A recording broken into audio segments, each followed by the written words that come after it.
$99 yearly Beehive membership, where the buzz is always about great service. Good Saturday morning to you all.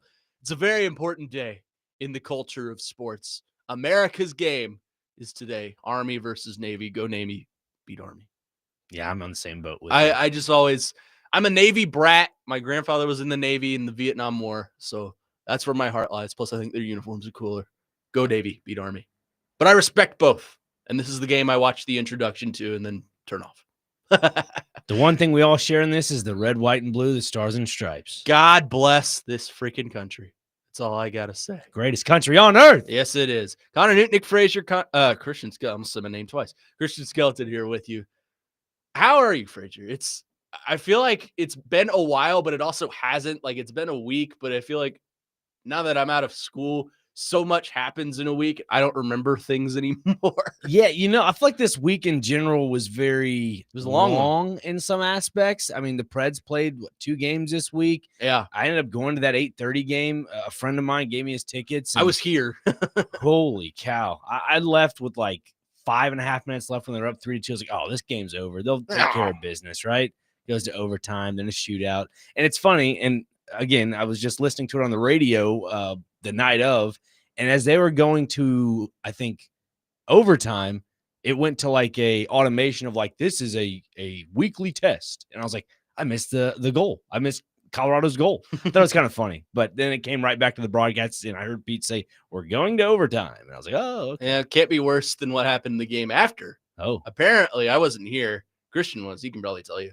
Apparently, they went off the air, and we missed 2 goals. So, we did lose audio for the Forsberg goal and then the Stamkos hat trick goal, unfortunately. The hat trick. So the most important play of the game. We did get to do a Pete reenactment, which was fun. Pete. Love it. I'll reenact it. But overall, though, this week has been quite long. Yeah. How's your shopping going? Done. I'm done. Yeah. Really? I got it done probably before Thanksgiving, so I'm done. Done. Yeah. No, I saw a friend last night at the Nashville Palace. He performed, so that was a good, I guess. I saw your story. Nightcap of the week. Yeah. So Hayden Kaufman, country music artist in the area from East Tennessee. Another buddy of mine, JP Burr, he's also a local artist here. So if you're in the intrigue of listening to new music or new artists, check those guys out on social media, Hayden Kaufman and JP Burr. So Hayden Kaufman last night performed at the Nashville Palace, got a gold record for his music, which was a little bit of surprise. There we go. Another country music artist, and Chase Matthews surprised him with it. So I do know who Chase Matthews is. Yeah. So they collaborated on a song together called Raising the Holler. And but yeah, he was out at the Palace last night. Great to see him, and best of luck for 2026 for him and JP as well. So amen. Two good friends of mine that I don't get to see as often because we're all, trying to perfect our crafts or just working real hard at it. And both those guys are extremely hard workers. So kudos to them. Tell them we'll have them on. Yeah, absolutely. That'd be fun. I've told them, I said, hey, if you got music or something you want to pub, let us know. The weekend is we're wide open. Our oyster, right? Yeah. So, but no, they're really good guys and really appreciate for them seeing them last night. So yeah. All right. So you're done with shopping. Maybe you can help me. Yeah, let's do it. Okay. So I've got the easy people out of the way. My brother is easy. My sister's easy. My dad is easy. My nephew, who is technically my cousin, but he's 20 years younger than me, so he's my nephew. That's all the easy stuff. Now I have all the women left. Oh, my mom, my aunt, my grandmother, and the hardest one to me is my 9-month-old niece. Oh. What the hell do you get a 9-month-old baby? I don't know what to do. 9-month-old baby. I thought stuffed animal, and then my mom was like, no, she'll eat that. She'll chew up. Because you got to think, at this age, they're teething. They put everything in their mouth. So I don't know what to do here. Is the 9-month-old allergic to peanut butter? No. I don't want to make this sound degrading at all, but I feel like toddlers would love dog toys. You know what I mean? Like my cousin has a pit bull, tricolor pit bull, and his name is Bruno, and he nibbles on everything. Yeah, Bruno. He nibbles on everything. And they have this little ball that has peanut butter inside of it, and he just nibbles at it just to get the peanut butter out of there. So I'm not saying a toddler would do that, but I'm just saying. What you're talking about. Like a little red thing. Yeah, exactly. I'm not saying a toddler's going to gnaw on a deer antler either. I mean, that's not going to happen. But I don't know. That's a good question. Maybe I'll get her like Call of Duty or something like that. I Yeah. think she'd enjoy that. That's I exactly gotta what- say, I have never thought about this question before because, like, yeah, what do you No, get a 9-month-old? I know. I've never would have thought of. I've never having been to in think this. about that. I've never been in this situation before, and I guess when I was 8, so I didn't have the money to do it. My mom probably did it. I mean, what do 9-month-olds realistically like? What would they enjoy? Would they even know that you got them that gift? Yeah. yeah, Is it I even know. worth it? Yeah. Do Well, it's they worth know? it, but It's worth it. the But parents know. You're really just getting a gift for the parents if you think about it. Yeah, in a roundabout way. what I mean, do 9 months old like? does she gravitate towards colors? She's a baby, so of course. I mean, yeah, but like a certain color, like some babies do. Maybe books are the move, like the little like hard books. You know what? He made a great point. Maybe I'll get her a Bible. The present is kind of for the parent. You should do a photo op with your A photo 9-month op? Yes, Well, and then Sell it like frame- it's a public appearance. and then you frame it, and then that's and the have her gift. and have her sign it and distribute it to the masses. You could write a nice letter on the back of it in a frame, said to my cousin, and put a Bible verse on there. I love you deeply. All that fun. I've never stuff. met her before, so Oh, this is. well, Connor, this is all a curveball at this point. I know. I mean, I've talked to her on the phone, but it's a baby, so Yeah, she probably has no idea who the hell I am. So you never know. Babies are pretty smart, man. yeah, well, They hear I a talked to her voice. last night. It's the happiest baby I've ever seen in my life. Like Yeah. she smiles. She has one tooth, so she smiles, and you see her little snaggle tooth on the bottom of Yes. her mouth. Pogo. She looks like the boss baby. But anyways, I'm at a crossroads here. I don't know what to do. You get her a shark necklace with a little shark tooth. I think that's I clever. thought you were gonna say a Sharpie for some reason. I was like, well, No. she could have fun with that. It See, wouldn't my- come out, my but ne- she my would have fun with nephew- that. I bet. My Yeah. nephew's 3, and he's in the little boy stuff. So like, okay, that sounded really wrong, but No. he likes Spider-Man and trains and planes and cars and planes, trains, and automobiles. I would say There you go. automobiles. There you go. But so he was easy. Like you just go to a Target and find whatever the nearest Spider-Man thing is. Hopefully they're not listening. So I got him Spider-Man cars. So easy. I mean, and my other gifts were easy too. It's the women that are impossible to shop for. No matter the age, I'm Mhm. learning. A 9-month-old baby and a 50-year-old mother. I don't know what to do. Let's see, and a 50-year-old mother, and this your mom listens. This is right? yeah. Oh. Yeah, don't out. Yeah, can't do that.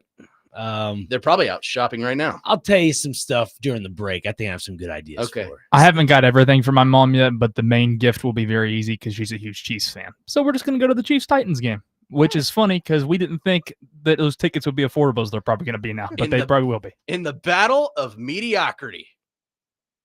I'm just kidding. I mean, they But both, also not really. they both could miss the playoffs. I mean, one is Well, already. what already is. They both probably will, honestly. The Titans could miss the playoffs too. Twice. Twice. 615-737-1025. Weston Hermitage says he knows the perfect gift. He'll call in shortly. He also says Sharon Moore would probably agree. This is the longest week of all time. Boy, oh boy, man! Did you see the images on Twitter? Sad. Wow. Like, I don't want to go into detail over the situation and why he is in the situation he is, but seeing him in that cell, scared out of his mind, he looked like it was sad. Like, I don't condone what he did Yeah. or what happened, but it's sad seeing any human being like that. So, Well, shame on the Michigan, I guess, athletic department for when they hired him. Obviously, it was kind of like a in-house hire, sort of, and then you go and absorb everything else about that. But the fact of the matter is, coming out that there is a mental PTSD thing going on with oh, that. yeah. To me, where is that in the hiring process? Where is all that in the checking of it all? Like, to me, that's where I'd be worried. When we're doing the interview process. Hi, when we're in the interview process, let's get some therapists involved. Yeah, like that's exactly what should be taking place when you hire somebody. It's called a background check. Yeah. And I guess they didn't do that because they're already accustomed to Sharon Moore at Michigan. Agreed. 615-737-1025. Our phone and text lines driven by WilsonCountyHyundai.com. We got a fun show today. Newt's Notes is in, and I'm going to out myself here. The last time is now. It's going to be emotional. We're going to play Where Are They Now? Nick Frazier is hosting today. Let's do it. Myself versus Christian, twice in a lifetime. last time ended in a draw. So today should be different. Soccer draw. Yeah. Soccer draw, yes. But coming up next, we'll talk a little bit of Titans. Are the Titans, knowing what we know with 4 games left in the regular season, are they on track to be competitive in the coming years? We'll discuss that coming up next right here on the Weekend Huddle. Connor Newton, Nick Frazier, Christian Skeleton here with you on 102.5 The Game.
I was going to tell you to play this later, but now we'll do it too. I'll do the sad one later, you know. Yeah. The last time is today, and our childhoods die. Looking for a good spot to watch NFL games this Sunday? We'll come by Twin Peaks in Madison, home of the 29-degree beer, and join 102.5 The Game for the perfect show before the Titans take on the 49ers. Pre-game is brought to you by Tennessee Brew Works, Old National Bank, Parman Tractor and Equipment, and Circus Sportsbook Kentucky. Welcome back. The last time is not now for us here on, I almost said Forrest Company, on the Weekend Huddle. Connor Newt, Nick Frazier, Christian Skelton. We got plenty more shows to go. Don't worry. So let's get into the Titans. But before we do that, apparently some of you are weighing in on what I should get my 9-month-old niece. Larry in Columbia says, give your 9-month-old girl money or a gift card and let the parents decide what to get her. I don't do gift cards. It's got to be something from the heart. I don't do that. I think that's an easy way out. It's cheap. And it's like, you don't really care. So I don't do gift cards, especially not for a 9-month-old baby. I wouldn't do that. I'm with you. And, like my family, we all the cousins come in town. Actually, it's going to be next weekend, but we do like a little family Christmas thing. We've been doing it since I was like probably 3 or 4, something like that. And we all are doing like a $25 maximum gift or whatever it is.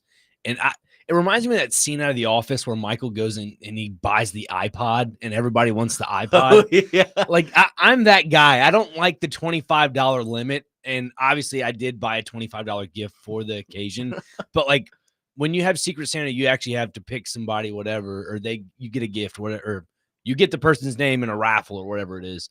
And so I got a cousin of mine. I was like, all right, cool. I'll buy them a $25 gift and then I'll get them something else on the side or something like that. Like that's the way to do it to me. Now you have me thinking about the best Christmas episode of The Office where Phyllis is Santa and Michael doesn't like it. So I'll do you one better, Phyllis.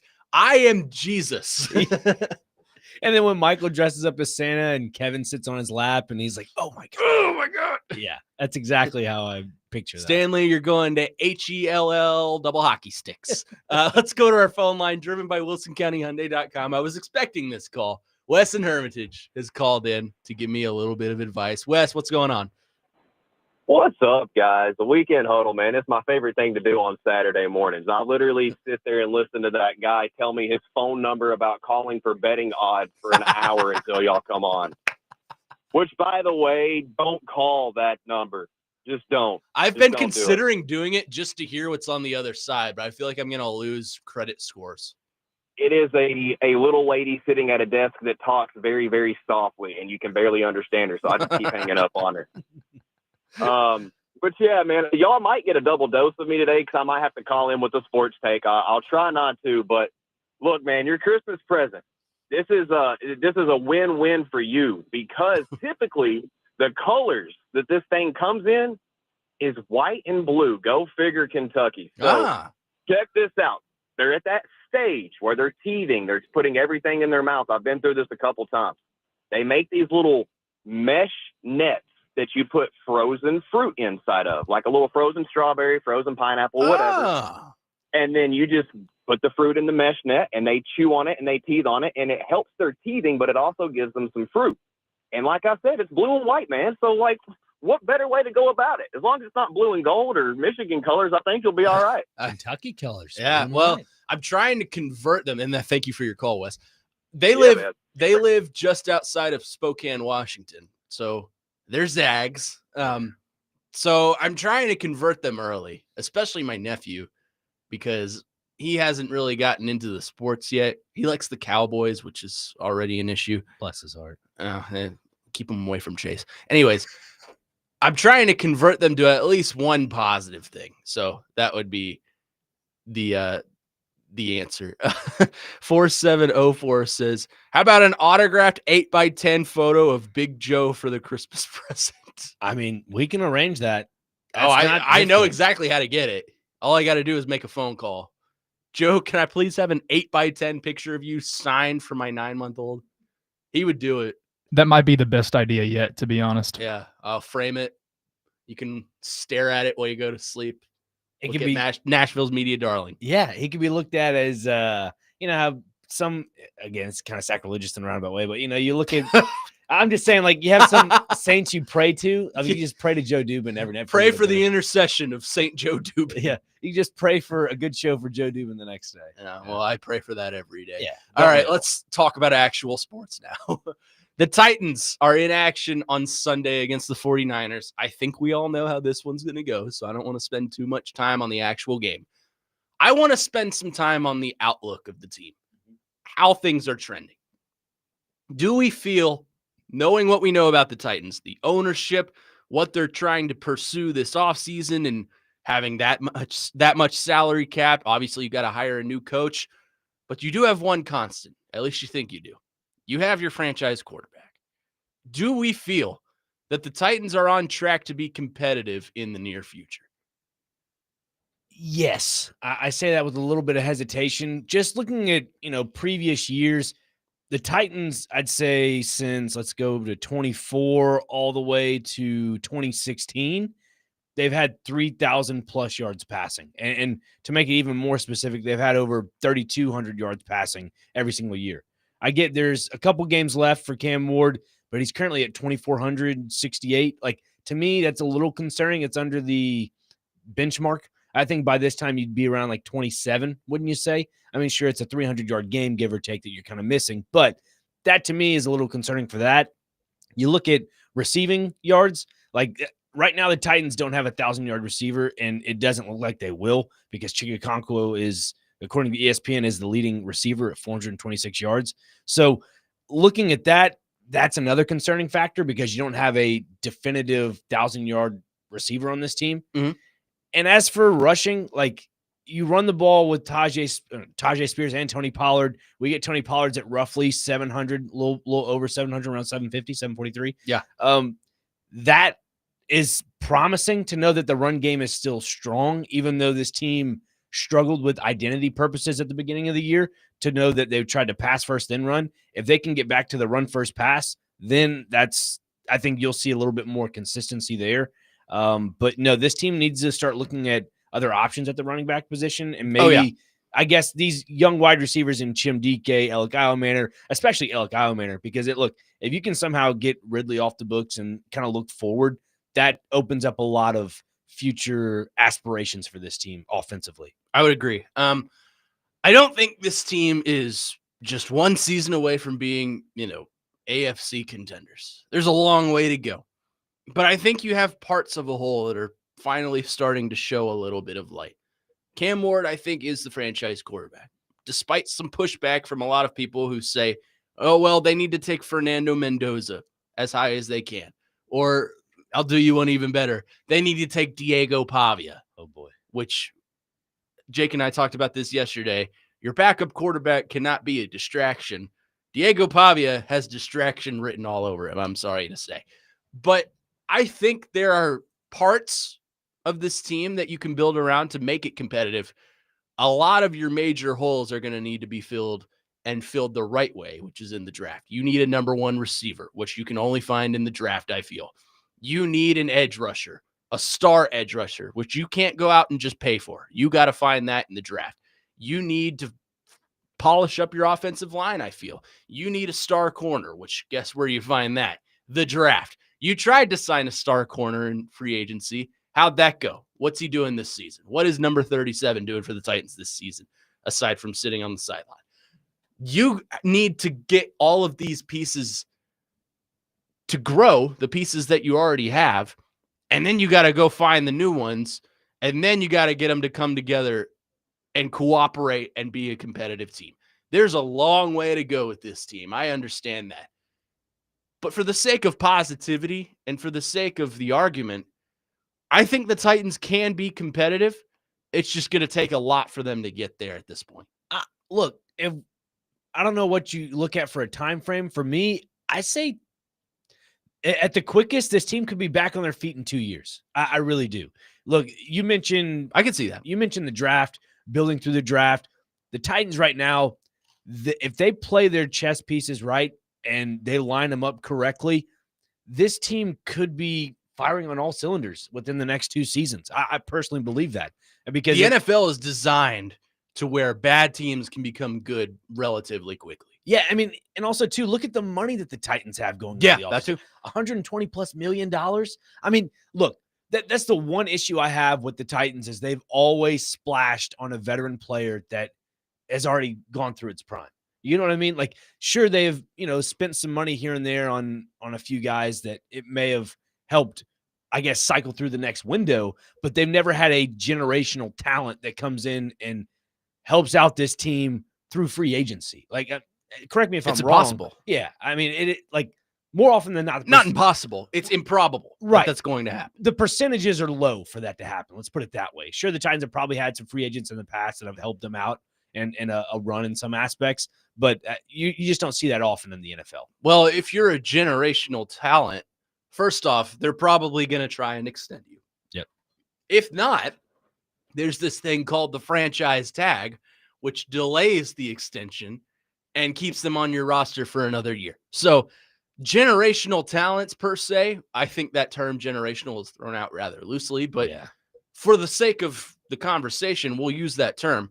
Generational talents don't hit the market that often. And if they do, they're probably trying to go to a contending team. The Titans are not a contending team. I know that's breaking news, but the Titans are not a contending team. I don't think no matter how much money they throw at said generational talent on a hypothetical scale, right? The free agent has a choice in this too. This isn't just, give me a name. Justin Jefferson is out on the market. He won't be, but Justin Jefferson's out on the market. Let's throw as much money as we possibly can at him, and then he'll come here. No, he's got to say, like if he's not signing back with the Vikings, he's probably going to go to like the Bills or the Chiefs or a team that has a wide open Super Bowl window. Maybe the Chiefs isn't a good example right now, but the Bills or the Rams or a team, the Eagles, that has a wide open Super Bowl window, because that's what these guys are in for. Yep. It's not just the money. It's the drive to win. It's the competitive edge. And they want to bring home some hardware that goes around their middle finger. It's called a ring. And there's a lot of ring chasers in this league. That's just how professional sports are. So that's kind of the way all sports have kind of evolved throughout the years, unfortunately. I mean, I feel like loyalty in sports is kind of evaporated. It's gone. Like you look at guys like, I'm not trying to, deviate the conversation, but look at guys like Kobe Bryant, who stayed with the Lakers his entire career. Like, that's something to really take pride in. And you don't see that much with NFL players. I would say quarterback is the loyal position. Sure. But do you know why? Because they're the most paid for position. It's a necessity, man. When you get an elite quarterback, you do everything in your power to keep that on your roster. That's why you see Josh Allen and Joe Burrow and Patrick Mahomes and these guys getting just record-breaking extensions. Even Trevor Lawrence. Lawrence. Who's been better this year, but still. If you think you have a semblance of a franchise quarterback, you pay everything you can to keep that quarterback around. That's why the bad teams don't really have a quarterback. And the Titans, I think, have a quarterback. They're maybe an outlier in this situation, but he's a rookie and he doesn't have talent around him. So, but look at the bad teams across the league. The Raiders, who's their quarterback? Geno Smith, who's having the worst year of his entire career. The Jets, Justin Fields. They don't have franchise quarterbacks. They just have guys on rental so they can go get their franchise quarterback in the upcoming draft. Yeah. Tyrod Taylor. Brady Taylor. Cook. Yeah. Like, they're in a quarterback cycle right now. Yeah. And the bad teams that do have a quarterback are going to improve.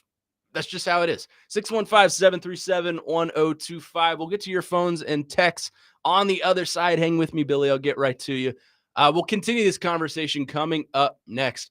Plus, people are chiming in about what to get my niece. So I'll read some of that on the other side right here on the Weekend Huddle on 102.5 The Game.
Weekend Huddle brought to you by LPL Financial National and Patrick Conger, financial planning for tomorrow so that you can enjoy today. And let us educate you on some basic thugonomics.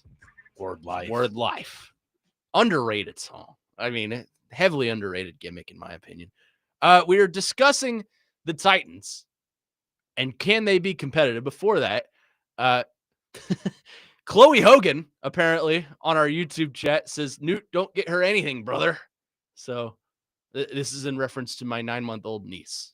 What should I get her for Christmas? Dropped I really hope she's still listening because that was amazing. I'm going to have to Chloe explain Hogan. it to her. I mean, we got to play the NWO theme now. I mean, we have to. Let's go to our phone lines before we get back into the conversation. Welcome in Billy, who's been on the line waiting patiently. Billy, go ahead. Yes, I don't.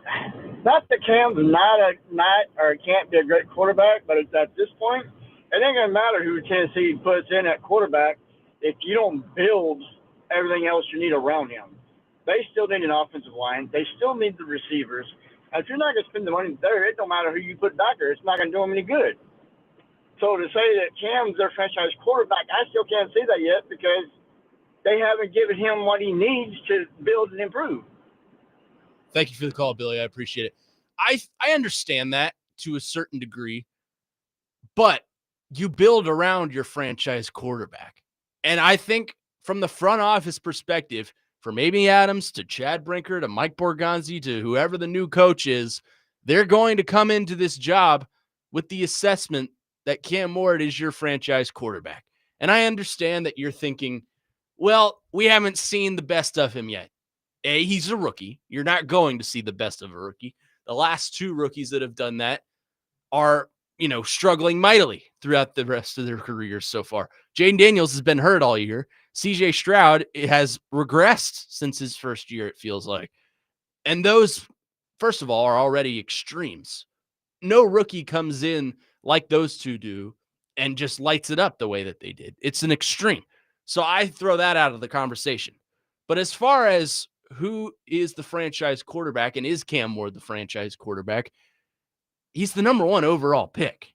You don't not label the number 1 overall pick your franchise quarterback, at least for the time being.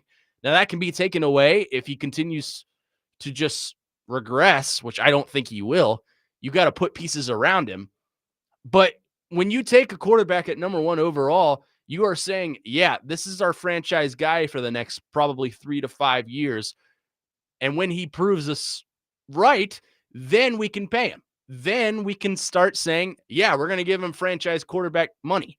But I'm saying you don't take a guy at number 1 overall and say he's not the franchise quarterback. That's just not how it works. Yeah, and there again to Billy's call, it was a great call. Mhm. You look at Cam Ward as a whole, and you hear people say, "Well, you've seen flashes of Cam Ward this season," and I agree, you have. And I think you have to take those moments and not glorify them, but take them as a part of the mathematic equation of how do you calculate a full season with Cam Ward, like he was talking about, alluding to the offensive line. Like this offensive line is not the best. That is, I think, where some of that $120 million needs to go this upcoming offseason. But Yeah.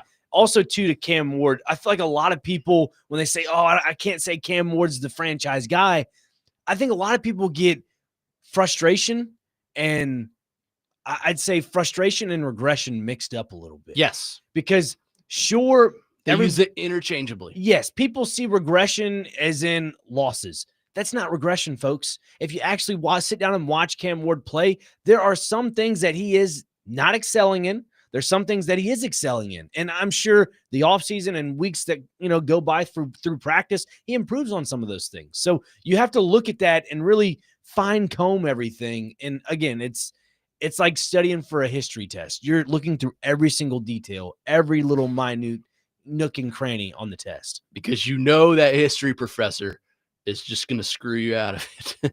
Got that right. That's just how it works. But you're right. You got to keep investing, especially into the offensive line, because that is the number 1 factor that keeps your quarterback protected. I don't know how much investment they're going to do this offseason, and I hate that we're already talking about the offseason, but they deserve it at this point. I hate that we're already talking about the offseason, but look at the offensive line. You're stuck with Dan Moore. Mm-hmm. this is his out year after this year. J.C. Latham is regressing. They're going to give him another shot. Kevin Zeitler's probably gone, so you're going to need a new guard. Peter Skoronski's been playing great. I don't want to hear any argument on that. I think he's been playing pretty good football. Yep. Who am I missing here? I give Lloyd Cushenberry a pass. Yeah, I feel like you could do better, but he is questionable this week, by the way, as is Zeitler. Yeah, he has a foot injury is what it was listed as. Yes. And look, I'm going to continue to say this and harp on it. And people are probably thinking, dude, he's beating it like a dead drum at this point. I'm like, I know I am. But when a guy's coming off an Achilles and also you have other injuries like a foot injury he's dealing with, you got to give it time, man. It's not just a physical thing. It's a mental thing. He's trying to figure out how to play in this new body. That's how I look at it. It's a new limb. Yeah. It's literally a new limb on your body. You have to figure out how to adjust to it. And there's a lot of torque to the body there when you're either pass blocking or run blocking. So just let that, sink in for a second. I'll tell you a guy who's been undervalued this season for the Titans on the offensive line. Corey Levin. I think Corey Levin has been solid when plugged in. I'm not saying he's going to be, you need to start him on the offensive line next season and see how it goes, because I'm not sure he's starting quality. Right. But when he's been asked to fill in, I think he's been pretty exceptional. So shout out to Corey Levin. I think he's been playing pretty good football. But on the offensive line as a whole, Cam Ward's going to get killed if this offensive line continues. I don't think it's been as bad as last year. Couldn't get much worse. Very low bar, I understand. But still, you're going to have – nice, Joe. Still, you're going to have to do some investment in the offensive line to get things trending in the right direction. Let's head back to our phone lines. Welcome in our good buddy Adam in Portland. Adam, go ahead. Man, to say that any of our offensive linemen have been pretty exceptional, that's big swing. Like, not why I called you, but no. So look, this is the problem, man. The more I think about it, the more I think that Brian Callahan was the dumbest coach in history of football. Like, I think he's the worst coach that's ever been hired in the NFL. And I think Levis may be actually a good quarterback. So I think him rubbing off on Cam is a big setback for Cam. But also Trevor Lawrence, man, he had a historically dumb coach too his first year. And so people can recover from it. They just have to get the coaching hire right. I like the previous caller as well. Like, you've got to build it around him. And so you can't judge. I don't know if he's any good, and nobody does. If you're calling him Scam Ward, number one, I'll block you instantly on YouTube if you call him Scam Ward. Like, I don't ever want to have to see that again. It's so stupid. But to act like you already know, like, we don't know if he's any good. I know I've seen a couple of throws where I'm like, okay, I don't know anybody that can make that throw. But I've also seen him drop the ball like the dude on the longest yard. I had some popcorn. He keeps dropping the football. It's weird. Like, so he just needs a really good coach, man. If he gets a good coach, I got a feeling we're going to have we have an opportunity to have a great quarterback, but we need a good coach with him. I agree. Thank you, Adam. I'm talking about Brucey from Longest Yard. Brucey, yeah. Which was that, the old one or the new one? The new one with Sandler. Yeah. I haven't seen the old one. Maybe I need to go back and do my research. Yeah. But he's right. I think this coach, not that he's going to make or break the career of Cam Ward, but I think bringing in a competent coach can help accelerate the development of Cam Ward. Quickly before we go to the break, you ready for this? He's here. Trey has called in on our phone lines, driven by WilsonCountyHyundai.com. Trey, go ahead. Good morning, guys.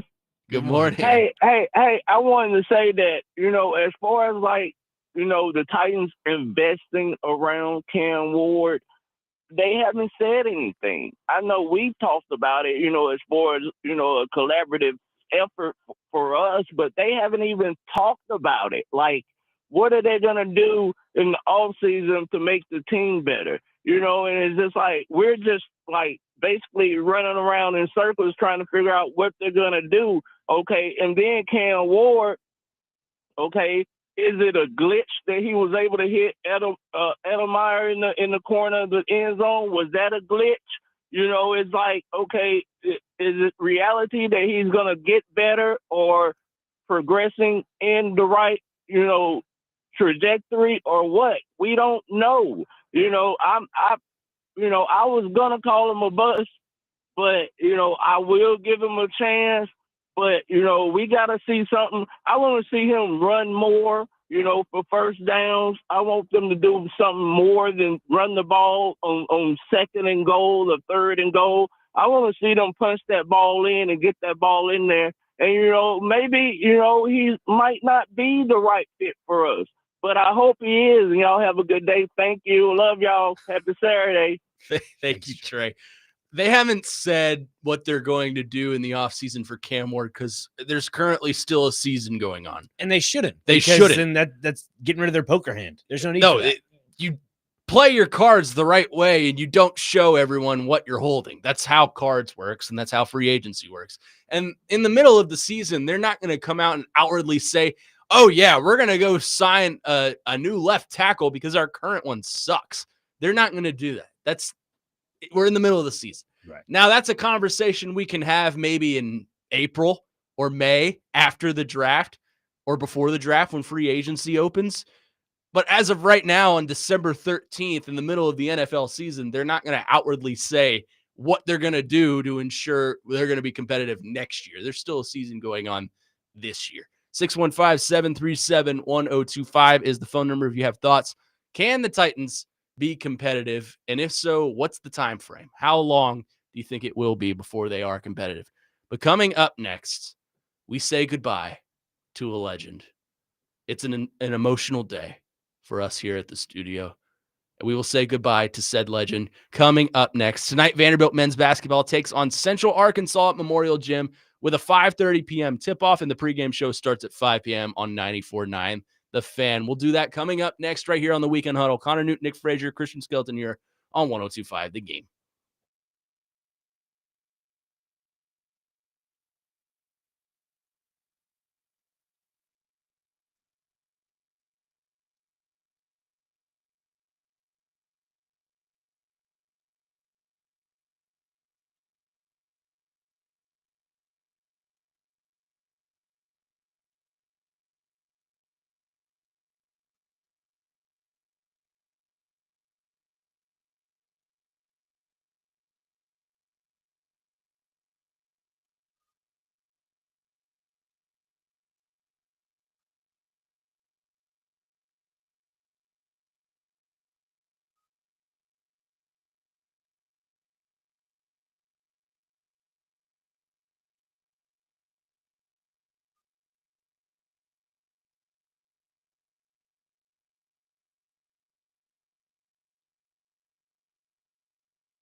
return of the greatest intro of all time. I see why you didn't want me to play this till now. Yeah, but it's okay. We can play it again. He deserves it. Tomorrow night, catch the NFL Game of the Week as the Vikings take on the Cowboys at 7:20 on 102.5 The Game. NFL Game of the Week presented by Circa Sportsbook Kentucky and Macero in 12 South. And you hear the intro. This is technically Newt's Notes, but I wanted to dedicate it to the great one. Today is a very important day in my life, in your life, Nick Frazier, in Christian's life, as today we say goodbye to everyone's childhood hero in ring action. John Cena is retiring today. Today is his last match. He fights at probably about 8:30 on Peacock against the Ring General, Gunther, who he's probably going to lose. He'll go out on his back. And yes, we understand it's fake. You don't have to tell me that. But there are certain moments in sports and entertainment where time stops. I would liken this to Chris Stapleton's national anthem, where time stopped and you just were glued to the screen. Eric Berry returning from cancer to play for the Chiefs. Time stopped. Michael Jordan going out on top in 98, winning the NBA Finals. Time stopped. I would take this as a moment in that.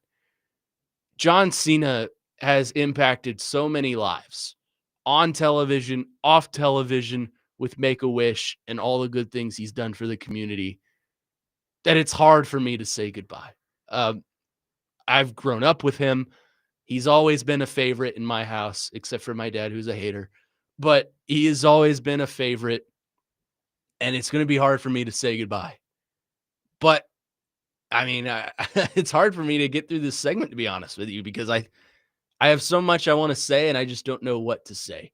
I don't want him to leave, but I understand why. He's not physically able to perform anymore at the level he's capable of. Although, if you watch his matches this year, I would argue that's complete BS. He's moving at an all-time high.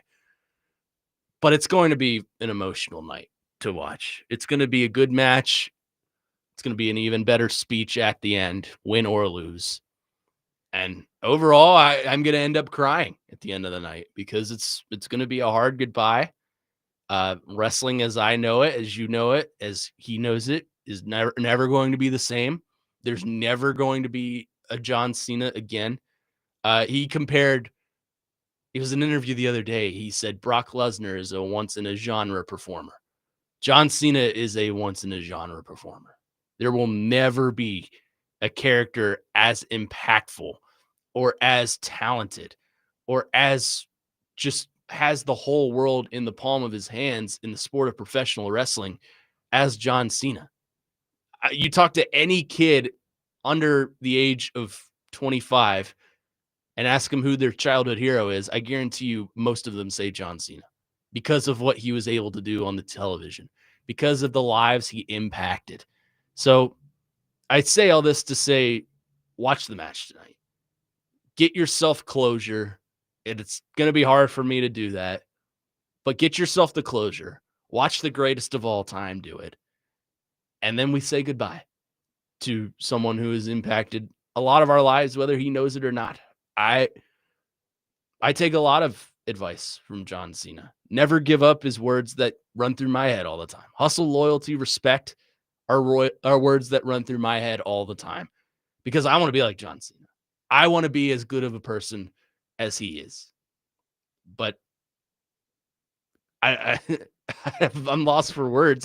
I think you summed it up really good there, Connor, because look, everybody looks at wrestlers, professional wrestlers, that is, as just superheroes. Yeah. And the fact that they have someone to look up to. I mean, prime example, John Cena was like the not founder of the Make-A-Wish, thing, but he's granted more than anyone ever. He was the front runner. He was the poster child of the Make-A-Wish stuff for WWE. And he follows through with everything and makes every single one of those kids feel like they're the most important person in the room. And they're the most important person in the world, that is. Mm-hmm. And he does. And those kids rightfully are. And I think what Cena has done throughout his career in glorifying the wrestling game and glorifying his fans, and obviously he goes on that heel turn near the latter end of his career. We get all that. But looking at it as a lump sum, you can't get this anywhere else. Nope. You just can't. It's impossible. Ben on our YouTube chat says Jesus tuned in and thought John Cena had died. I was gonna say the way we've been talking about this, it does kind of feel like he's dying. I mean, he's not going. He's going away as a performer, but he said multiple times, he's like, "I'll still be here. I'm just gonna be in a suit and tie. It's gonna look a little bit different." And But look, he's not going anywhere. That's there are people that are booking it to where, oh, this isn't it. He's gonna the final boss. I think that's gonna happen. Our boss included in that, but this is it. I take his word for it. Weston Hermitage on our text line says, I really wanted to watch his last fight tonight, but I'm worried I won't be able to see him. Tremendous. I mean, it's a joke that'll never die. The one thing I'll say that's going to make tonight crazy for me is, I mean, obviously I'm 21, so it doesn't feel like my childhood's, anywhere close at this point, but it's truly, I turned 22 on Tuesday. It is truly going to feel like my childhood is coming to an end immediately. This is tonight. your cutoff. This is the exact date that my childhood is dying, though. It's going to be very sad, and I'm looking forward to it, though. I'm excited to see what they do because I like Gunther. Too. I wouldn't mind either way. Whoever wins this match, honestly. I think he's going to go out on his back. I do too, but he's too true to the business. Yeah. This is how you do it. If freaking Goldberg went out on his back, John Cena will too. So, unfortunately, I think we've seen the last of John Cena in the win column. But I'm excited to see the final entrance. Do they play the sad version of it? I think that would be kind of funny, but I would also cry. But it's going to be exciting to watch. You won't want to miss it. 8:30. If you want an exact time of what time he comes on, he's probably the last match on the card. It starts at 7, and I would venture to say he'll probably be on by 8:20, 8:30. Out of curiosity, and you guys are well in tune with this, I try to keep up with it from time to time, but do you see a path somehow this evening where Cena wins something and then they have somebody sneak right in and then he ends up going out on his back? You get what I'm saying? Yeah. Well, he already lost the Intercontinental Championship. I was gonna say if there's not a storyline out there. If he still had a title, maybe I could definitely see that. I think they're just fighting for pride, and he'll go out on his back. But then he'll get up and he'll give his retirement speech, and it'll be a whole emotional mess. So you do think he's going to give a speech? Because I don't know why. I kind of have this image in my head of him just waving to everybody and not saying a word. That seems like the most John Cena thing to me, but I wouldn't be surprised either way. He'll give his speech and leave his boots in the ring, or maybe his wristband in the ring. I don't know if he can leave his jorts in the ring. But well, do that. Well, knee pads. Hang your jorts in the rafters. 615-737-1025 is the phone number. Weston Hermitage, we see your debate. We'll get into that coming up next. It's a heated one, so things might get a little bit spicy here in the studio. Let me tell you really quick that the college football game of the week is Boise State versus Washington in the LA Bowl tonight on 94.9 The Fan at 7 p.m. Coverage presented by Circa Sportsbook Kentucky and is also available on the Game Nashville app and thegamenashville.com. A Christmas movie debate coming up next in hour number 2 right here on the Weekend Huddle on 102.5 The Game.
Hour number 2 of the Weekend Huddle, broadcasting from the Busy Bee Plumbing, Heating, and Air Conditioning Game National Studios, home of the $99 yearly Beehive membership, where the buzz is always about great service. A fun first hour.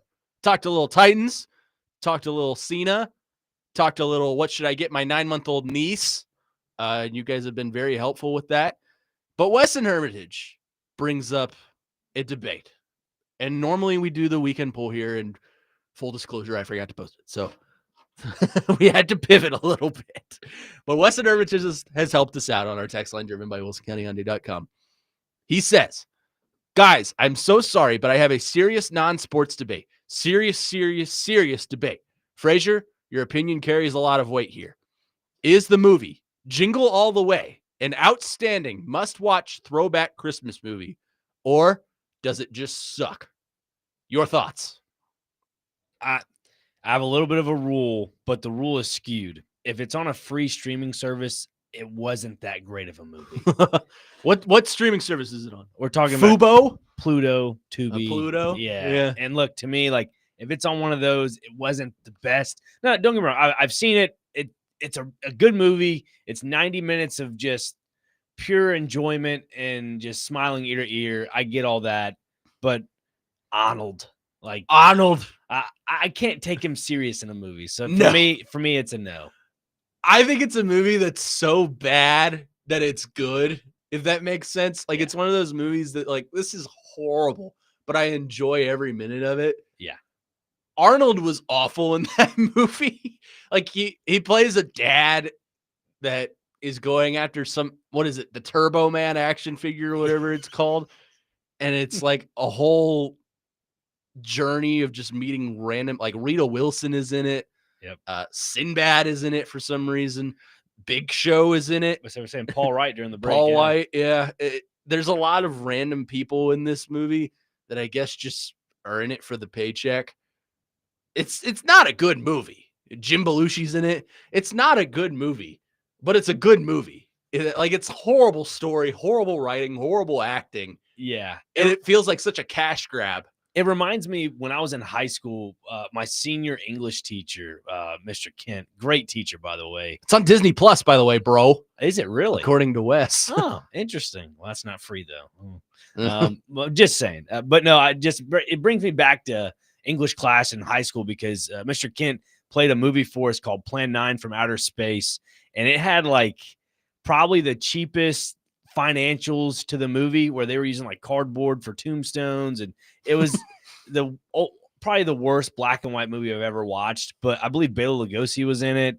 It was probably one of his not best performances in movies, but it was pretty bad. But again, those movies that are bad are pretty funny.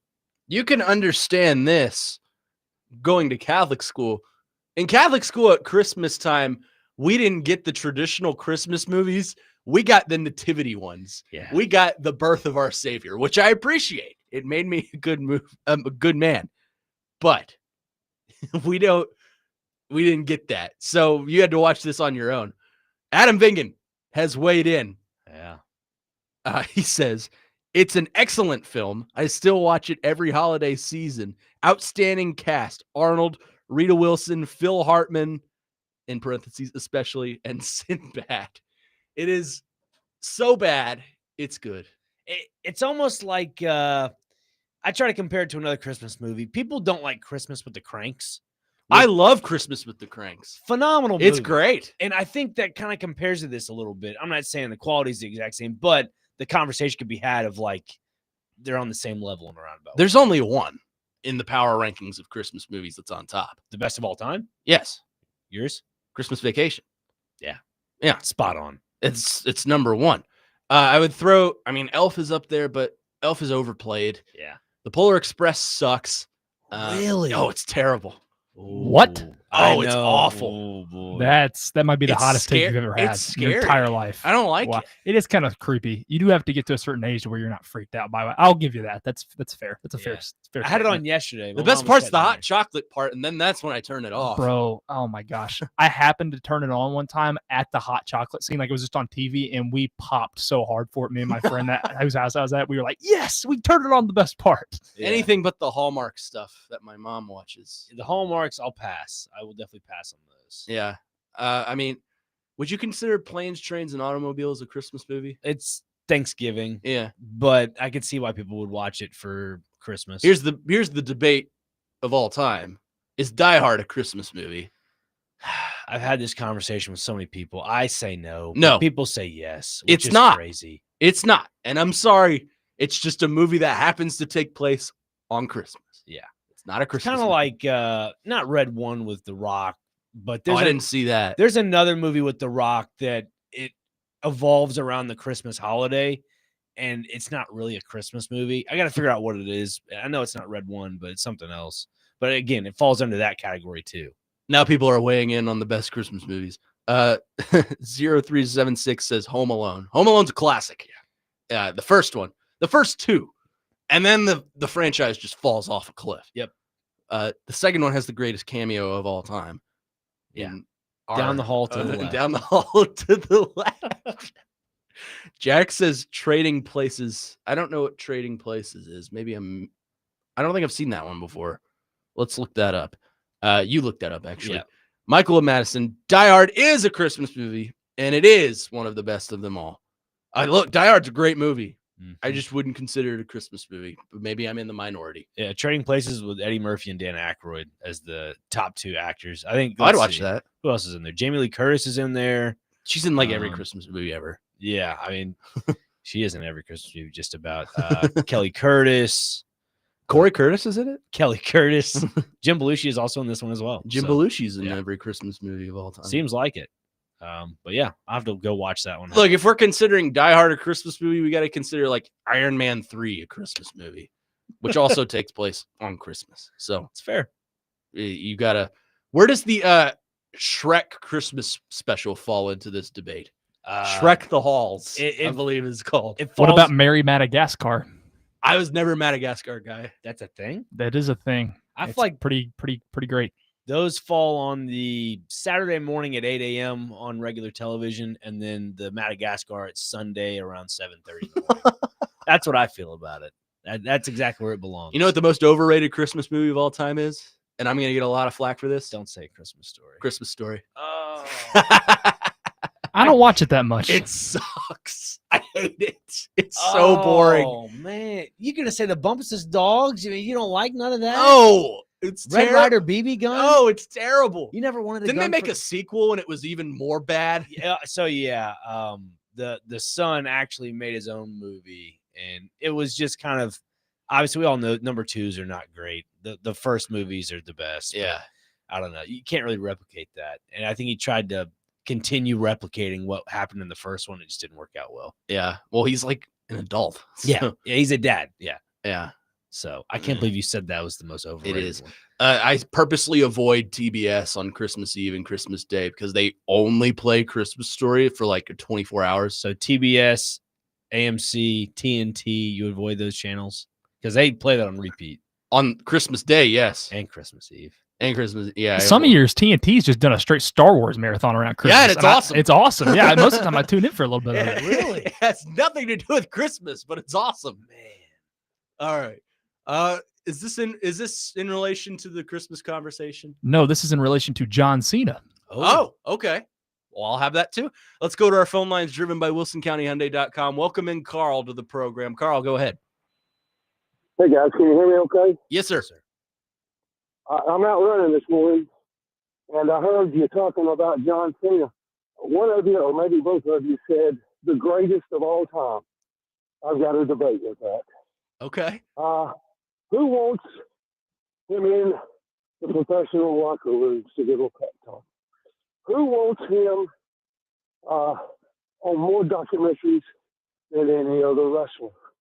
Not 10, not 11, not 12, but 13-time world champion. We're talking about Rick, the Nature Boy Flair. His shoes cost more than your car. Now, I want to tell you, Ric Flair is number one. I don't even have Cena in the top 5. I've got him in the top 10. But just want to have a little fun with it, guys. My guy is Ric Flair all the way through. I appreciate the call, Carl. Look, I think it's a generational thing. It's similar to basketball, although I think Michael Jordan's greatest of all time. As you should. There are people that are older than us that will say Hulk Hogan. There are people that are older than us that will say Ric Flair. I just say, I mainly say it as a joke because that's what they introduced Cena as, the never seen 17, the greatest of all time. But I think in legacy standpoint, I think you can make the argument for Ric Flair. Oh, 100%. I think you can make the argument for Hulk Hogan.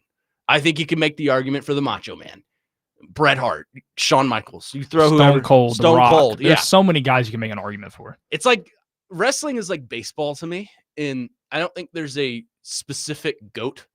Like a lot of people say Willie Mays. A lot of people say, well, Bob Gibson. A lot of people say Babe Ruth. It's so positionally balanced, or maybe not balanced isn't the word, but it's such a imbalance. Yeah, thank you. That I don't think you can put a greatest of all time in baseball because every position is so different.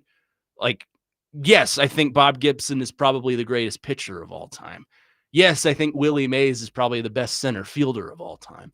But I don't think there's a single greatest of all time. It's like football, too. Like Tom Brady is widely considered as the greatest player of all time because of the winning success he had. I would say he's the greatest quarterback of all time. But you go across positions like Lawrence Taylor's got an argument in being the greatest player of all time. We could do this all day. But Yeah, wrestling is the same way. Based on who you watched and who you grew up with, that's the greatest of all time. I watched John Cena. I consider him to be the greatest of all time. But you can go anywhere. That's the fun in it. Yeah, and to Carl's point, like, yeah, he mentions Ric Flair, and I get to that point too because you mentioned guys like Ric Flair, The Rock, Stone Cold. They all had like their little niche catchphrases. Like, you know, Ric Flair had the woo, and then, you know, Stone Cold goes, what? You know, stuff like that. Like, you know, what? Exactly. I mean, then you have The Rock, and, you know, Rock's got like 8 of them. Yeah, he has his own little like guitar bit. He's got a bunch of different The stuff. guitar bit, the Rock concert. Yeah. So look, to that point, if you were a wrestler in that aspect, that you have your own little thing, then sure. Like for John Cena, it was the "you can't see me." Everybody knows that, right? If you want some, come get some. The champ is here. The time is now. Do the whole promo. That'd be great. I can. Oh, I'll do that for the next 45 minutes. How's that sound? Love it. 615-737-1025. Fun little segue away from sports, as is always. But today is also a very important day in this city. It is Heisman ceremony day.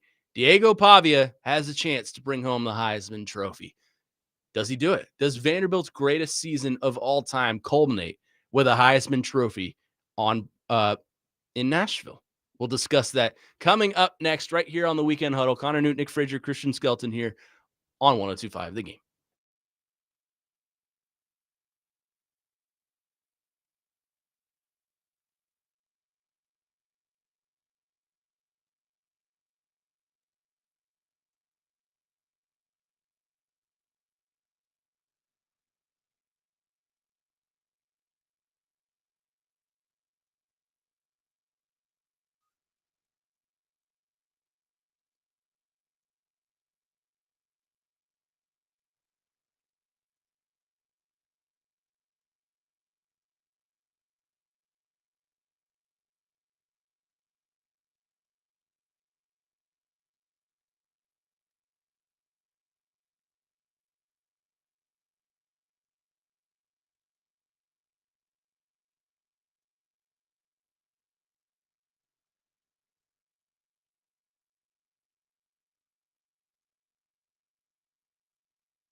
Go Navy, beat Army. America's game today. As the most patriotism you will ever feel until the 4th of July. God, I just love this country so much. Weekend Huddle here on 102.5 The Game. Connor Newton, Nick Frazier, Christian Skelton here with you. It's bowl season, and the Game National Sports Network is your home for college football bowl games and the college football playoff presented by Parman Tractor and Equipment. Today, catch the Celebration Bowl on 102.5 The Game as SC State takes on Prairie View at 11 a.m. For a list of games carried on the Game National Sports Network, visit thegamenational.com/bowl games. So that'll be on right after we get off the air. You can catch the Celebration Bowl, which I think is an HBCU, if I'm not mistaken. Correct. Okay. So It's like the HBCU National Championship, I think, is essentially what it is. Yeah. Cool. That's cool. So catch that right after we get off the airwaves. In college sports today, it's a very important day. America's game is today, as you just heard the Navy fight song, Anchors Away.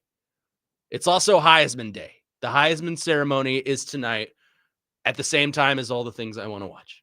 Kentucky plays Indiana today, which is honestly the second thing on my mind today, and of course, Cena's last match. But why is the Heisman important? I think that's pretty self-explanatory. We have a local guy up in New York who, by many accounts, might be the favorite to win the Heisman Trophy tonight. It is between probably Pavia and Fernando Mendoza. So, I say this to say, Will Vandy's greatest season of all time, 10-2, and just missed the cusp of the playoffs, which I've been telling people 8 out of 10 years they probably get in the playoff with that record, just not this year. Will their greatest season of all time culminate with a Heisman Trophy for Diego Pavia? I say yes. I absolutely say yes. Look, I think it was last night they had some other notable awards. He won the Golden Arm Award. I saw the Mendoza won another award. So, like, it's neck and neck in a roundabout way. If you look at the numbers, Pavia, I'm not saying blows other candidates out of the water, but he has the most all-purpose yards as a quarterback. And again, if we're looking at the Heisman and we're saying, oh, if Pavia's not on the field, dude, if Pavia's not on the field, Vandy's not where they're at. Yeah. They're just simply not where they're at. I can make the argument for Indiana, though. Yeah, you could. I mean, everybody is so enamored, and again, had an extra game. We get it. But everybody's enamored with Mendoza's big throws to Charlie Becker, former Father-Arm alum, by the way. Yeah. Roll Pride. Never beat Pope. Sorry. It's okay. It's all right. But no, just that's something you got to look at. You know, I think a lot of people are so skewed when it comes to the Big Ten championship game and that extra game. So, again, Pavia for me is the Heisman, and you can't tell me different. This is a year I think it needs to go beyond statistics. This is a year I think you need to look at the storylines and where each team is. Indiana's the best team in the nation. 13-0. Yep. They won the title. And it's because of the quarterback, to be honest with you. You're right. The awards are split. Mendoza last night won the Davey O'Brien Award, which is awarded to the best quarterback in the nation, which is obviously subjective. But right. And then Pavia won the Johnny Unitas Award, which is awarded to the best senior quarterback. And Fernando's not a senior, so he's eliminated from that award. But this is a year I think you need to look beyond the statistics. That's why I'm so torn on who is going to bring it home, because I think both are deserving. I think you're right. Vanderbilt would not be where they are this season without Diego Pavia and his ascent. I also think Indiana would not be the same team that they are without Fernando Mendoza. You also got to look at the schedules. Vanderbilt played a much tougher schedule than Indiana. There's no arguing that. But Indiana has the bigger wins. Indiana beat Ohio State, and they beat Oregon. And it wasn't a good win at the time, but preseason, they beat Penn State, who was number 2 at a time. So you can compare resumes. The other factor I think that plays into this is last night, Vanderbilt tight end Eli Stowers took home the Mackey Award. I'm curious if that is pinned against Diego Pavia. Oh, well, he was throwing the ball to the best tight end in college football. That's why his stats are a little more inflated. I don't think that's how it's going to be, but I could see a world where that is the case. Now, I could also see a world where it's a case where, yeah, this offense was electric because they had the best quarterback in the country and the best tight end in the country. So, therefore, Diego Pavia should be awarded the Heisman. I can go back and forth on this all day. Right. That's why I'm not going to tell you who I expect to win it, because quite honestly, I don't know. But I would be okay with both of them winning from a moral standpoint. Both would be deserving, in my opinion. And I understand there are going to be some Vandy people coming after me saying, well, Pavia deserves it more than Mendoza. I'm trying to look at this from an outsider perspective because I'm not a Vanderbilt fan and I'm not an Indiana fan. I'm a college football fan. I'm trying to look at this straight down the line. I feel straight down the line, both of these quarterbacks are deserving of the Heisman. It's just a matter of who does the Heisman committee prefer. And to your point about Eli Stowers and saying, could that kind of hurt Pavia a little bit? To me, I look at that as, man, that's great for Diego Pavia's case of Heisman. Because look, if you actually look at the receiving breakdown, sure, Stowers was the leading receiver for Vanderbilt with 769 yards. But right under that, 2 600-plus yard receivers in Trey Hendrickson and Junior Sherrill. Which, if it's me, hopefully Junior Sherrill comes back next year for Vanderbilt in Jared Curtis's case. But look, you have 2 guys underneath a 700-yard receiver, and they're 600-yard receivers. One of them of which was pretty close to getting to 700 as well. Trey Richardson, that is, at 679. I mean, even Junior Sherrill was at 661. But, like, you look at those top 3, it's not just Eli Stowers he was throwing to. It was 2 other fellas as well. Yeah. And he, again, led the team with rushing as well at 826. Yep. So, again, the all-purpose yards for me is what seals the deal. And the fact that Eli Stowers did win best tight end in all of college football, and he also won the academic Heisman earlier this week, to me, I'm sold. Diego Pavia is the Heisman Trophy winner. I mean, if I had to pick who I expect to win it, it would be Fernando Mendoza. Right. Now, who do I want to win it? I don't care. I just want the committee to make the right decision. Whether if you think that's Fernando Mendoza, then I agree with it. If you think that's Diego Pavia, then I agree with it. 615-737-1025. Weston Hermitage says, if Diego and Mendoza swap places this season, Indiana is still right where they are. Vandy is probably 8-4. No doubt about that. Pavia for Heisman and president. I could see a dip in Vanderbilt. I could see them being 8-4, 9-3. Because I think both quarterbacks fit that system that they play in so well. Yeah. Diego is capable of taking the run because that fits Clark Lee's system. Fernando Mendoza is capable of throwing the ball 60 yards downfield because that fits Kurt Cignetti's system. I think both quarterbacks fit their system so perfectly. That's why they're in this position. So I understand the argument if you swap each quarterback, and I'm sure the committee will look at that, but it's such a hypothetical question that I don't know if you're going to find the right answer to it. Yeah, like if you were to put Pavia on Indiana, for me, I don't see Indiana going 13-0. I don't either. I think they drop a game to Oregon. I think they go 10-2. Yeah, I think they drop a game to Ohio State, and if they did find themselves into the Big Ten championship game, no disrespect to Pavia, I don't think he would get it done. I think we've seen Pavia get big wins over Alabama last year and come pretty close against Texas last year as well. And then obviously this year it was a little bit of a different story for those games. But to me, it's tough to look at the way Pavia plays and say you can put him on any team and say, yeah, this team can win. It's such a hypothetical. Mm-hmm. There have been Heisman winners where you put them on any team and they're the same result.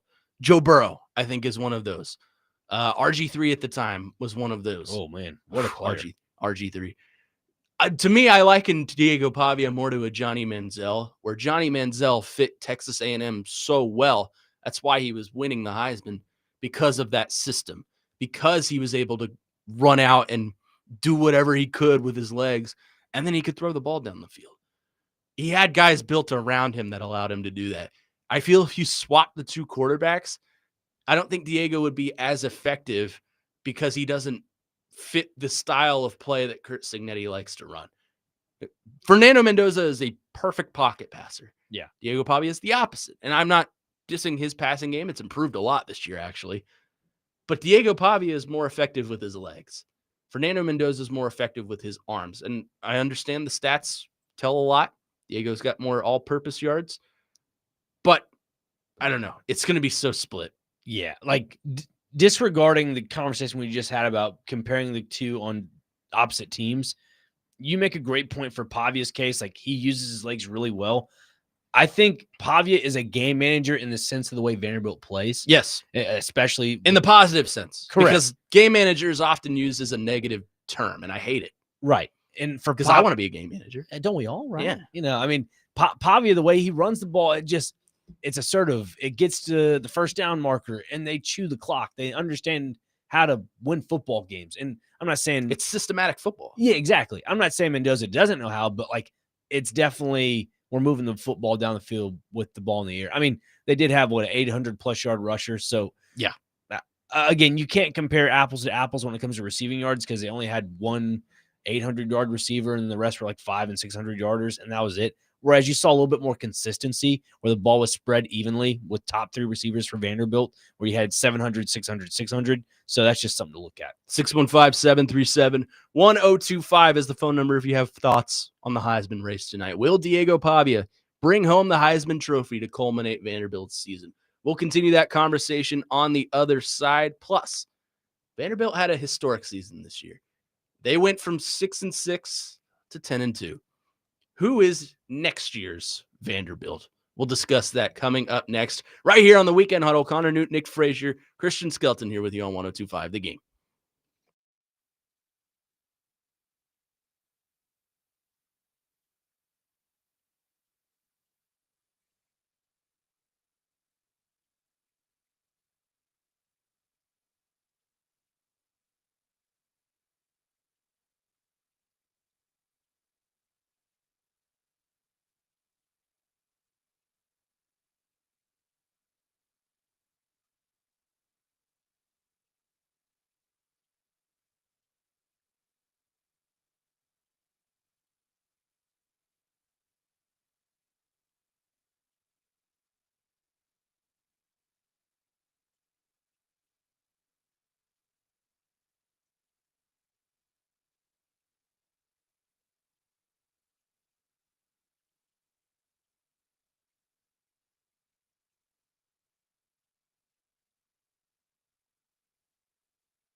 There you go. Had to get my arm. Yeah, you in had there. one. You got to do the other.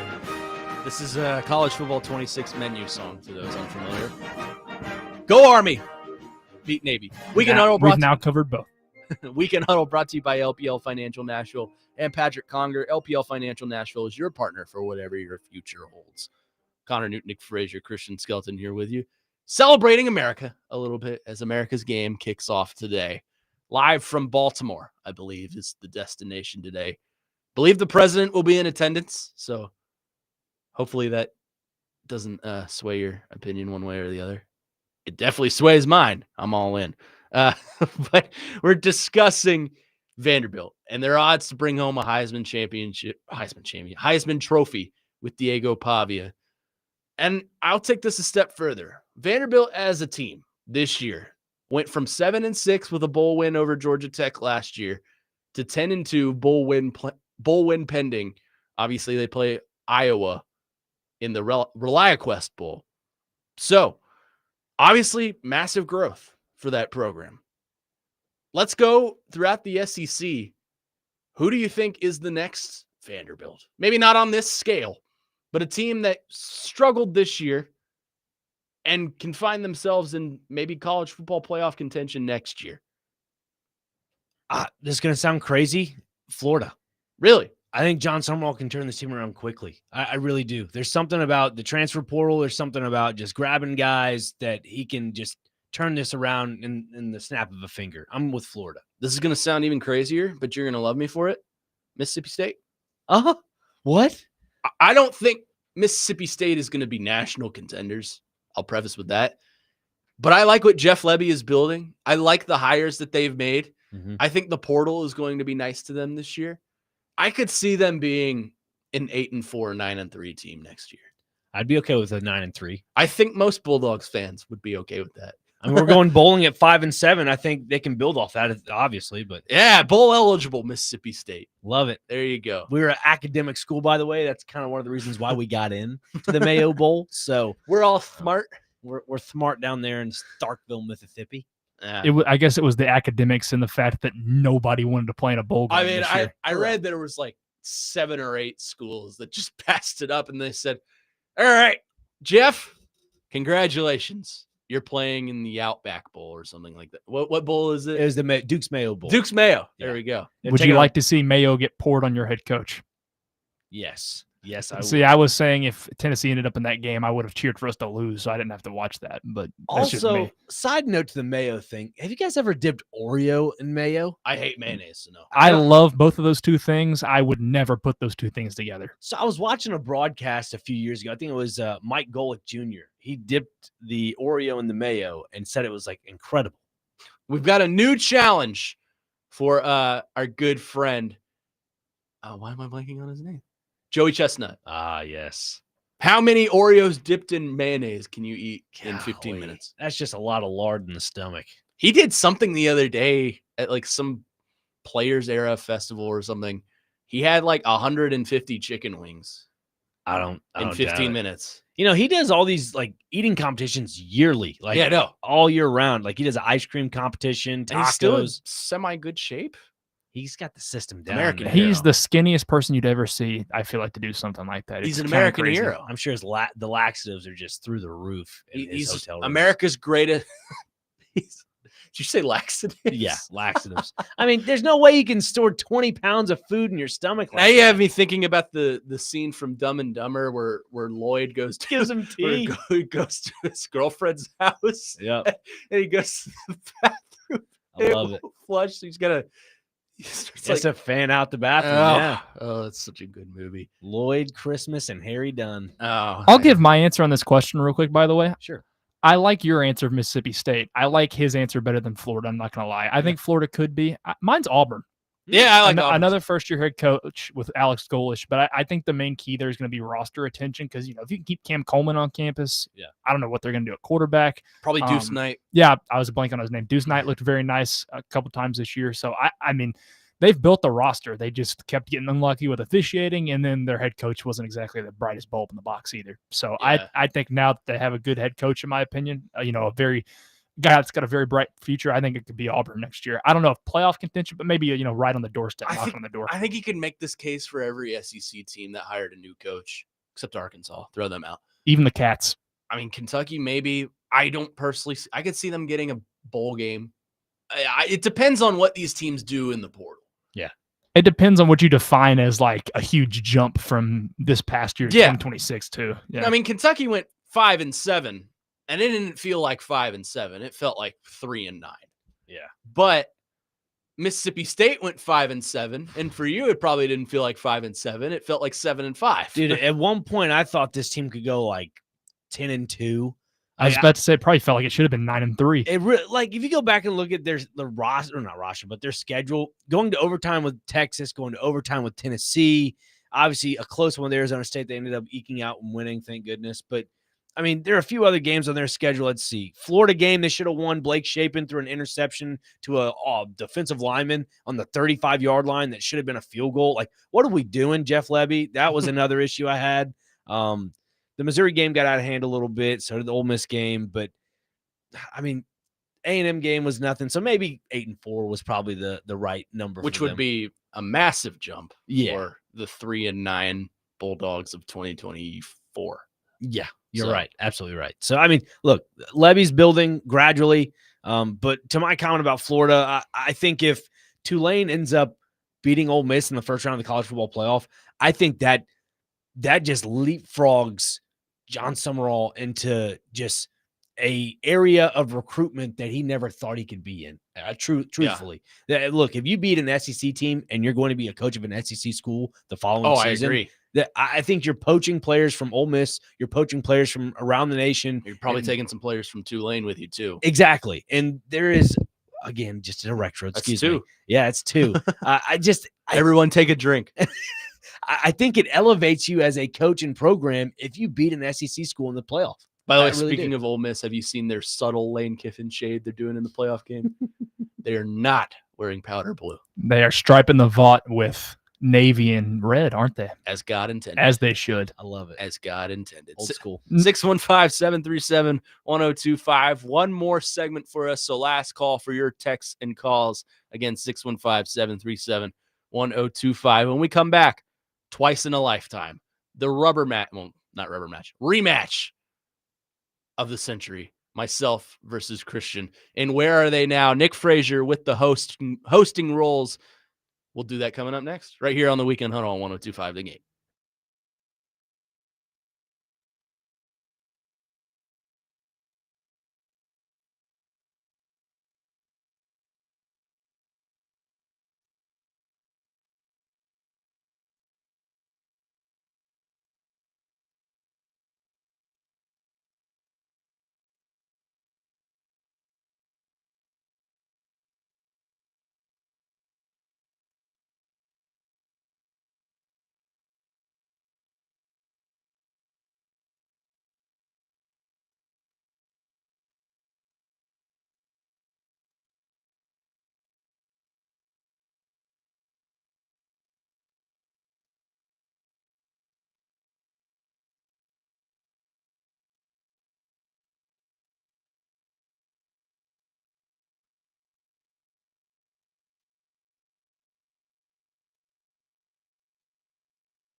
I feel like we need to do like a moment of silence here.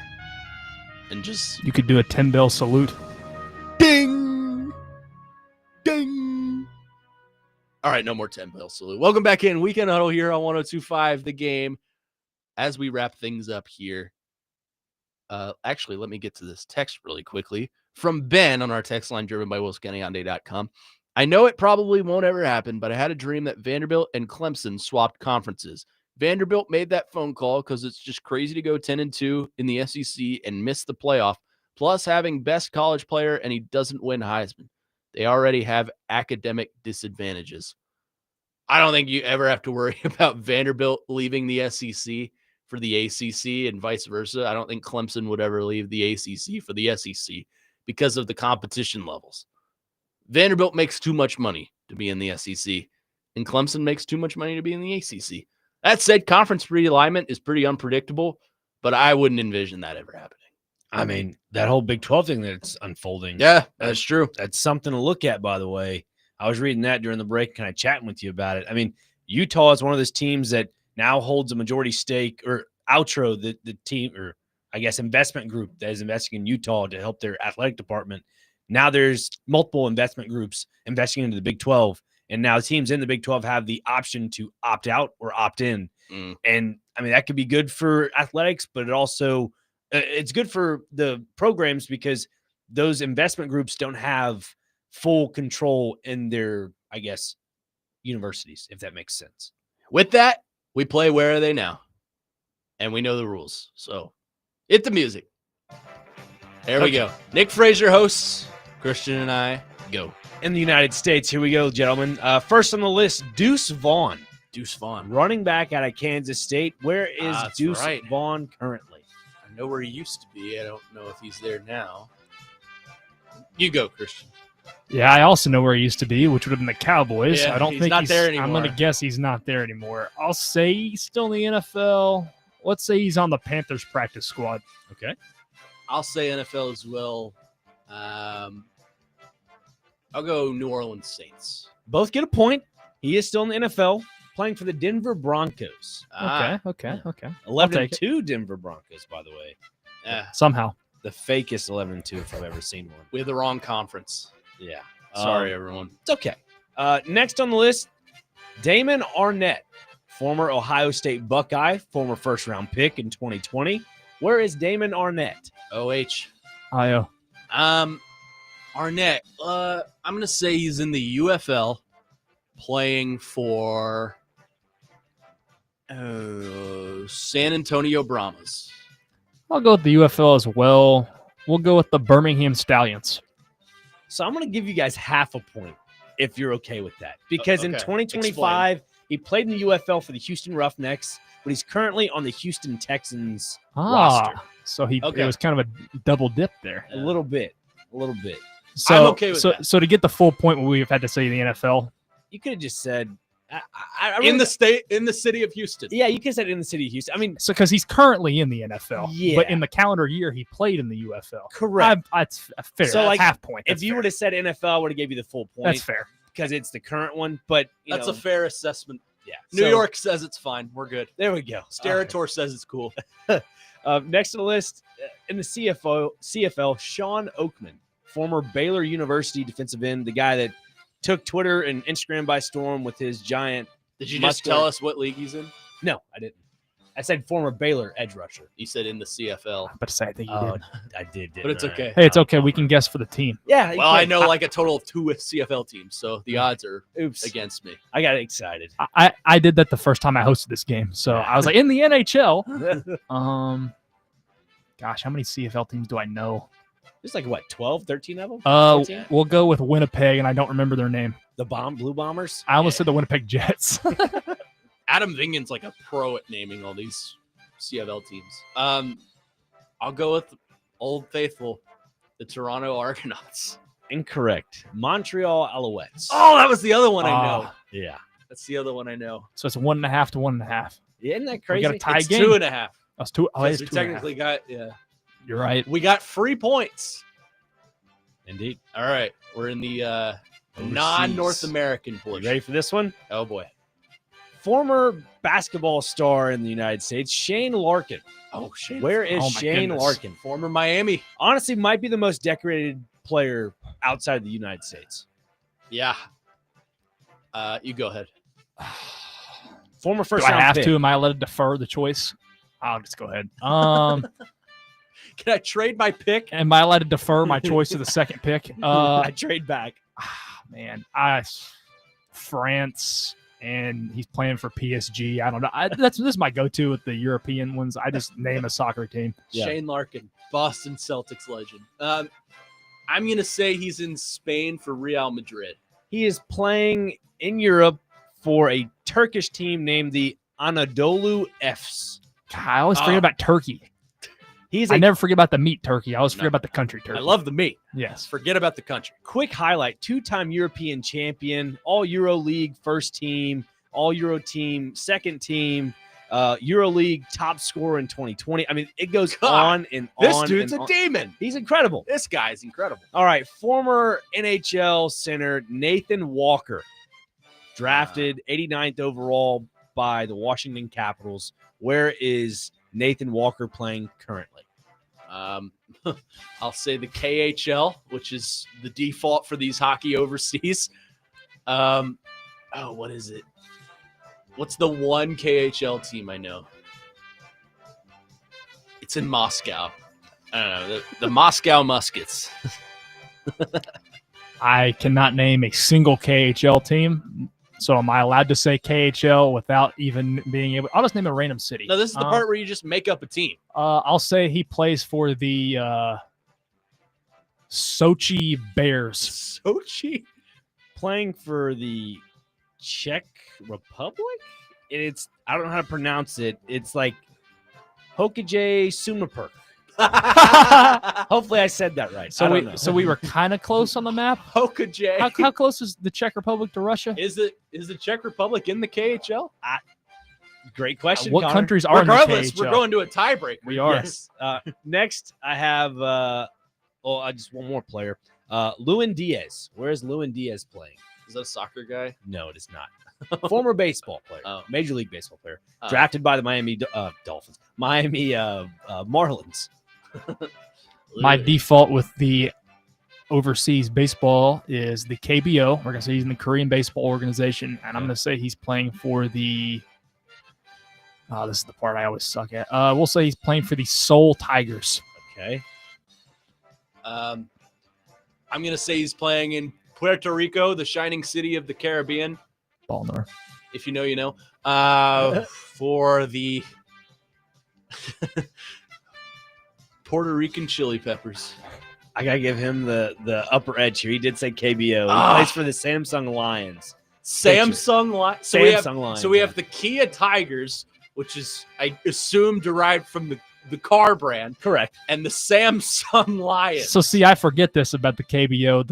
The city name, quote unquote, where the city name would be, it's really just a brand. It's just any brand you can think of. Yeah. So you could just name Sony, Samsung, Kia. Panasonic. He plays for the T-Mobile Tigers.